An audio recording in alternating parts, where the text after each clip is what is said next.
Mid90s is the writing and directorial debut from Jonah Hill that takes place in Los Angeles and, of course, the mid-90s, and it follows the life of a lonely kid named Stevie as he meets and connects with a group of skateboarders, whilst also trying to navigate a not-so-great home life and that crucial point of adolescence that we have all been through before or will go through at some point. Now, I have been looking forward to this movie ever since I saw the trailer however many months ago, and I have to say that this movie didn't really disappoint. I really liked it. And as expected, the nostalgia is in full effect with this movie. From the film grain, which is an aspect that I personally loved because it really just took me back to my childhood, but even to the 4:3 aspect ratio, to of course the music and the clothes and the posters and the bed covers and even the soap dispensers. Now, of course, some people may think that this is Jonah Hill just simply trying to capitalize off of the nostalgia of the 90s, like say some other directors have done with other movies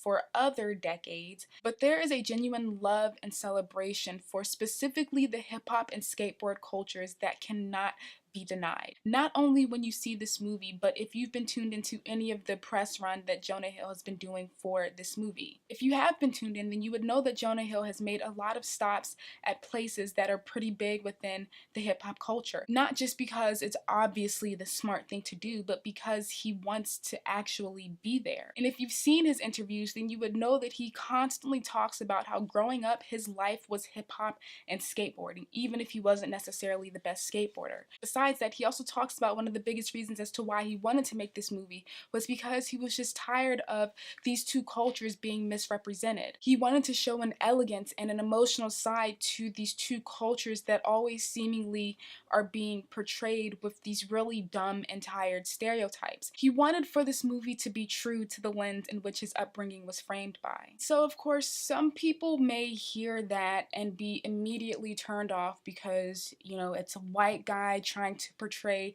hip hop. But one of the things that he's also constantly talking about is how when he made this movie, it never came from a place of authority, but rather a place of deep admiration and respect. And even when it came to those experiences of, say, being a minority and a skateboarder, Jonah was okay with relinquishing control as the writer of this movie and allowing for the people that come from those experiences to have a voice as well. And so, don't look at this movie as some form of appropriation, because I know that y'all love that word now, because it's honestly the complete opposite.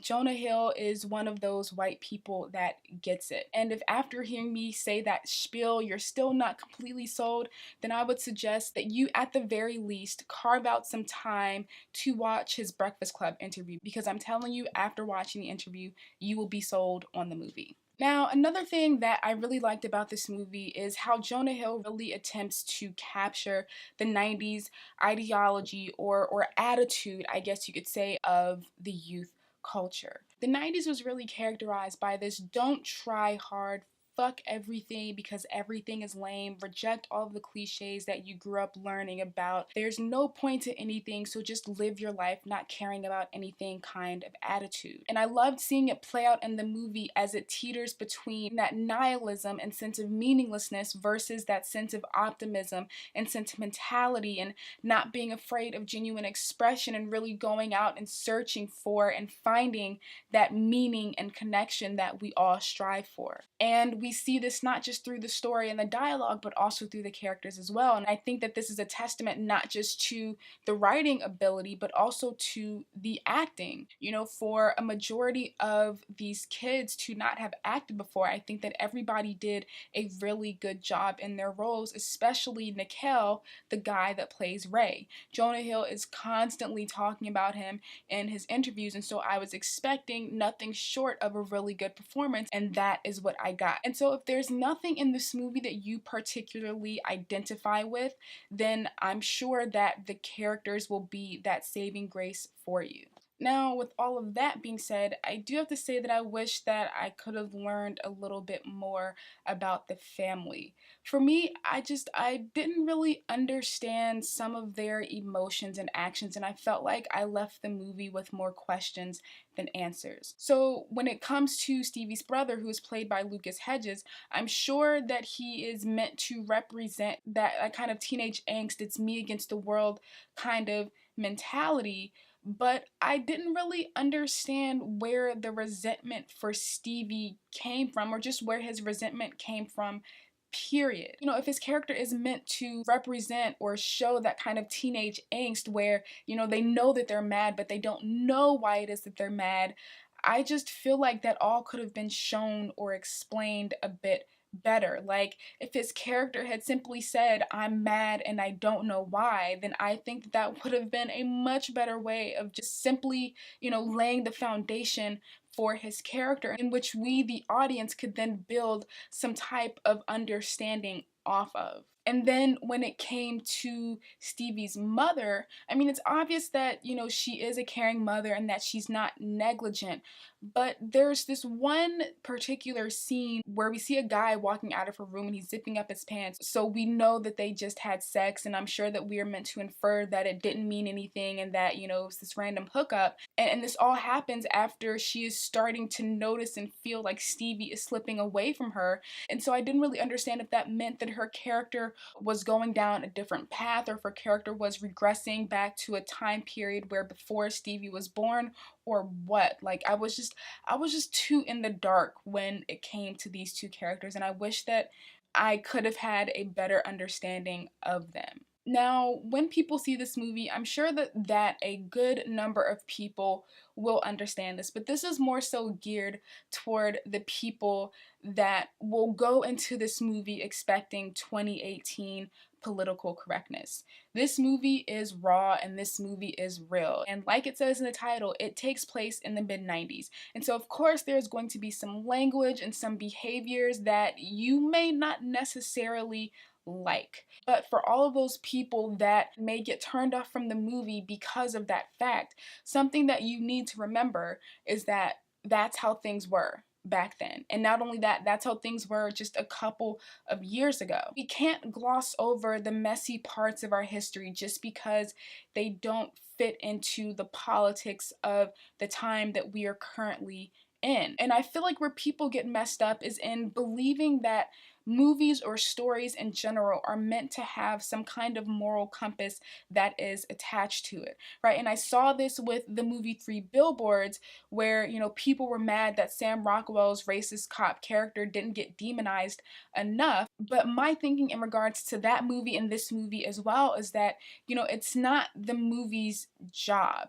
There doesn't always have to be a moral compass that is attached to a story. You know, storytelling is all about telling a story. It's all about portraying a truth. And whether that story is rooted in good or it's rooted in bad doesn't really matter. At the end of the day, what I personally feel like a story or art in general should be doing outside of entertaining is really making you look intrinsically within yourself and really, you know, reevaluate who you are as a person and how you think and how it is that you move. And not only that, but then taking things a bit further and looking at the cultures or communities or societies or nations in which you are a part of. If you're constantly watching those things that are telling you how it is that you should feel about something, or if you're constantly watching those things that you agree with, and if you don't have those things that shake you and jolt you and kind of wake you up and make you realize that there are things that exist outside of you and your experiences and your beliefs, then how do you really know what it is that you stand for? Jonah, in his Breakfast Club interview, actually said something along the lines of how holding up a mirror is the most powerful thing that you can do as a storyteller, and I don't think that that's any further from the truth. Now, with that being said, there is a particular scene with a girl that did make me a bit uncomfortable, and if you've seen the movie then you'll probably know what it is that I'm talking about. But again, seeing as though, you know, this movie is raw and it's rooted in realism, and since I know that that is something that does take place in real life, I guess it just kind of is what it is. And then there was something that happened at the end that I was a bit surprised that there weren't any real consequences for, so I found that to be a bit weird. But overall, I really liked this movie. Yes, this movie is geared toward a very specific and niche audience, and so you may feel like you're not gonna be able to really connect with or identify with this movie, but I'm telling you, you will find something in this movie that you connect with. It still plays on, you know, those universal themes that we all go through. You know, I myself am not a hip hop head. I'm definitely not a 90s hip hop head, and I'm not a skater, but I still really enjoyed this movie. Jonah Hill said that this was him coming out as himself, and I think that this was a great way of really, you know, letting people in on who he was growing up and who he is now. So yeah, if you have not seen mid-90s, then I'm gonna need for you to go and check it out because I think you'll really like it. Look at me being all thematic and shit, wearing the 90s Martin hat that I bought from Amazon.